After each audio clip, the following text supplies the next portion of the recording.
Hello દર્શક મિત્રો, આજે અમે જલાલપોર તાલુકાના મિર્જાપુર ગામના પ્રગતિશીલ આગેવાન ખેડૂત જેમણે નેટસપ બાયોફિટ બ્રાન્ડની ઓર્ગેનિક પ્રોડક્ટનો ઉપયોગ કરીને એણે ઓર્ગેનિક ફાર્મિંગની શરૂઆત કરી છે. તો વિગતવાર માહિતી આપણે એમના જ મુખેથી સાંભળીશું. મારું નામ છે ધવલભાઈ દીપકભાઈ પટેલ. મિર્જાપુર ગામના રહેવાસી છું. મારા મમ્મી પપ્પા ખેતી કરતા હતા અને મેં બી ખેતી કરતો છું હમણાં 5 વર્ષથી. ને ખેતીમાં મેં ઓર્ગેનિક સ્પ્રેનો છંટકાવ ઓર્ગેનિક યુઝ કરી રહ્યો છું હમણાં, ને એનું રિઝલ્ટ પણ સારું રહ્યું છે. રાસાયણિક ખાતરના ઉપયોગથી કઈ કઈ સમસ્યાનો સામનો કરવો પડે?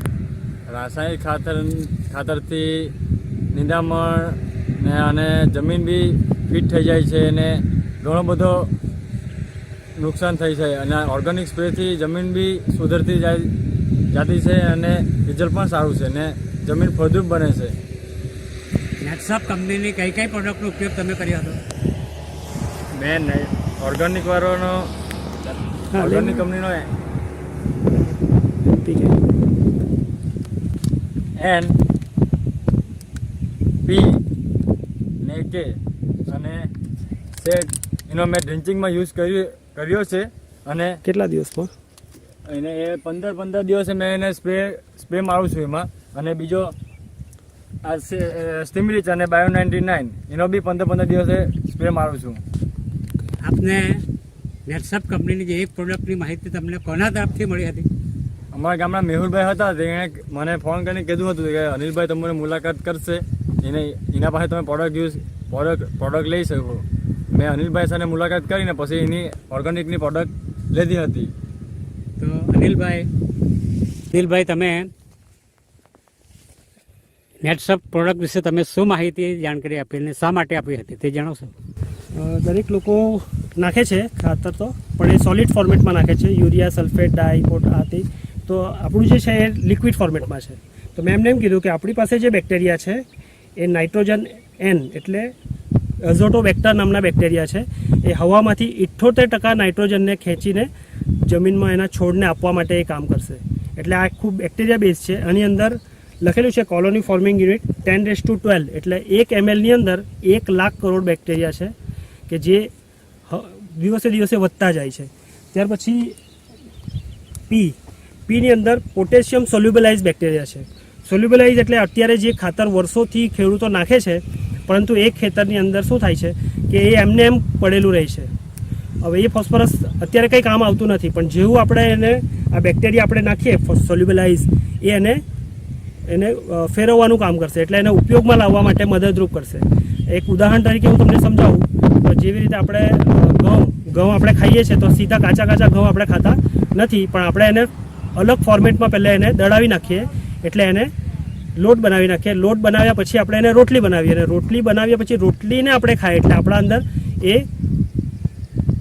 પાચન થાય. તે જ રીતે ફોસ્ફરસ છે જમીનમાં પણ છે, પણ એ છોડને અત્યારે મળવા પાત્ર નથી. જ્યાં સુધી એ સોલ્યુબલાઇઝ બેક્ટેરિયા એને કન્વર્ટ નહીં કરે ત્યાં સુધી એ છોડને મળવાનું નથી. તો આ બેક્ટેરિયા છે અને બેક્ટેરિયા એને છોડમાં કન્વર્ટ કરવા માટે મદદરૂપ થાય છે. આ છે કે પોટાશ. તો પોટાશ પણ જમીનમાં પડેલો જ છે, વર્ષોથી ખાતર ખેડૂત નાખે જ છે, પરંતુ એ પોટેશિયમ મોબિલાઇઝ બેક્ટેરિયા છે. એને મોબિલાઇઝ કરશે, એક જગ્યાએ ભેગા કરીને છોડને પહોંચાડવા સુધી મોબિલાઇઝ કરવામાં મદદરૂપ થશે. બરાબર. તો આ બધી વસ્તુ જો મોબિલાઇઝ થાય તો આના જે અત્યારે જે આપણે રીંગણ જોઈ રહ્યા છે, રીંગણની જે ક્વોલિટી જોઈ રહ્યા છે, તો એ પોટાશને આભારી છે. બરાબર. તો આ બધા ખાતરો જે આપણે નાખીએ છીએ બધા જ ઓર્ગેનિક છે. એની અંદર નાખેલું છે સેટ લખેલું છે, તો સેટ એક લખેલું છે કે સ્ટેબલ ઓર્ગેનિક ફર્ટિલાઇઝર છે. બરાબર. તો આ બધા જ વસ્તુ ઓર્ગેનિક છે. તે જ રીતે જે રીતે એમણે છંટકાવની વાત કરી, સ્ટીમરીચ અને બાયો 99. તો સ્ટીમરીચ એક ગ્રોથ પ્રમોટર છે. એની અંદર ઓક્ઝિન છે, ઝિબ્રેલિન છે, સાઇટોકાઇનિન છે, ફ્લોરિજન, હ્યુમિક એસિડ બધા મેક્રો અને માઇક્રો ન્યુટ્રિયન્ટ છે, જે આસાનીથી એને ગ્રોથ કરવામાં, પ્રકાશ સંશ્લેષણની ક્રિયામાં ખૂબ સહાયક થાય છે. અને બાયો 99 સિલિકોન બેઝ સ્ટીકર છે, જે એને વરસાદથી રક્ષણ કરે, તડકાથી અને ઠંડીથી, દરેકથી રક્ષણ આપે, સ્પ્રેડરનું કામ કરે, ફેલાઈ સ્ટીકરનું કામ કરે, ઘણા બધા ઉપયોગી થાય છે. અને આની અંદર જે ખેડૂતોને ખર્ચ થાય છે એ બધો ખર્ચ રાસાયણિક કરતાં અડધોની આસપાસ થાય છે. અને બીજું આપણી પાસે એક કલ્ચર છે, બાયોફિટ કલ્ચર. તો બાયોફિટ કલ્ચર એ શું કરશે? ડીકમ્પોઝડ આપણા ખેતરની અંદર બાયોકલ વેસ્ટ એટલે કે આ બધા ઘાસ ચારો, એનાથી ખેડૂતો ખૂબ પરેશાન છે, કારણ કે એ કમ્પોસ્ટ થતું નથી અને એ ઉગી નીકળે છે. એના માટે મજૂર શોધો, જંતુના ઘાસ મારવાની દવા મારો. પણ તો આ શું કરશે? જમીનની અંદર રહેલા જે વેસ્ટ છે એને કોવાળવાનું કામ કરશે અને એ અંદર સડી જશે અને એ ખાતર બની જશે અને ખાતર બનીને એને છોડવાને મદદરૂપ થશે.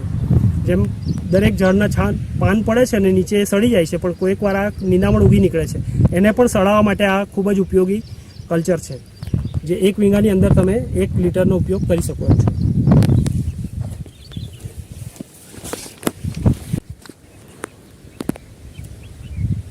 ધવલભાઈ, આ રાસાયણિક ખાતરનો ખર્ચ વીઘે તમને કેટલા આવે છે સામાન્ય રીતે?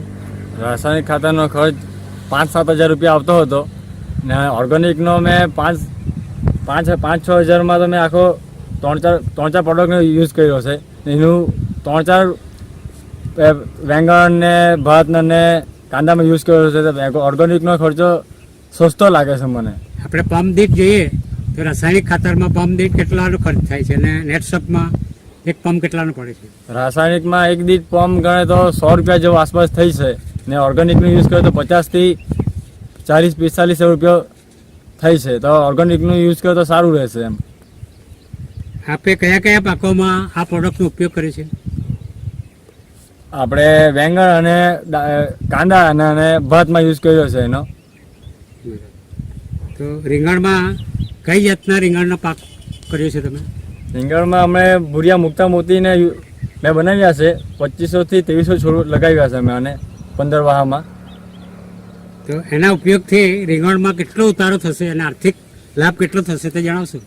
હમણાં તો રીંગણનો ઉતારો 10 મણ નીકળતો છે, પણ મારા આ 10-12 વનીમાં 100 મણ જેવો વેંગણ નીકળી ગયા છે મારા ખ્યાલ પ્રમાણે. હજુ મેં 400 મણ વેંગણ નીકાળું એવી મારી શક્યતા છે એમ. ને આનું પ્રોડક્ટ 15 દિવસ યુઝ કરું એટલે પ્રોડક્શન બી વધારે વધતું જાય છે મારું. તો કુલ આર્થિક ફાયદો કેટલાક રૂપિયાનો થશે? આના કારણે 200 રૂપિયા ભાવ રહેશે તો બી મારા ખ્યાલ પ્રમાણે લાખ રૂપિયા જેવું ઉત્પાદન થશે એવું મને આશા છે. ફાયદો થશે. તો આ નેટસપ કંપનીની પ્રોડક્ટથી તમને સંપૂર્ણ સંતોષ છે? હા, ઘણો સંતોષ છે. તો તમે તમારા જેવા બીજા અન્ય ખેડૂત મિત્રોને શું સંદેશો આપશો? આ ઓર્ગેનિક યુઝ કરે તો સારું રહેશે ને એનું રિઝલ્ટ પણ સારું છે ને સસ્તામાં સસ્તું છે. આપણે રાસાયણિક કરતાં વધારે સસ્તું છે ને આપણે વધારે યુઝ કરી શકીએ છીએ. તો કેટલાક ખેડૂત મિત્રો તમારા વિડીયો જોશે અને ત્યાર પછી જે કદાચ તમારો સંપર્ક કરવા માંગતા હશે તો તમારો મોબાઈલ નંબર આપશો? હા, આપશો ને. 9737414322. આ વાર્તાલાપ માટે તમે જે કિંમતી સમય ફાળ્યો અને સહકાર આપ્યો તે બદલ તમારો આભાર. ધન્યવાદ. Thank you. થોડુંક આપણે લાગ જોઈ લઈએ સાથે ક્વોલિટી 1 નંબર છે. ક્વોલિટી હોય તો પૈસા પણ મળવાનું છે.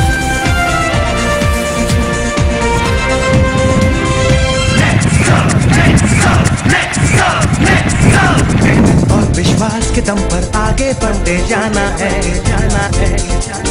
दुनिया नाज करे हम पर ऐसा कुछ कर दिखाना है. हाँ, मेहनत और विश्वास दम पर आगे बढ़ते जाना है. दुनिया नाज करे हम पर ऐसा कुछ कर दिखाना है. हर सपना पूरा कर सकते हैं, बात है ये गर्व की.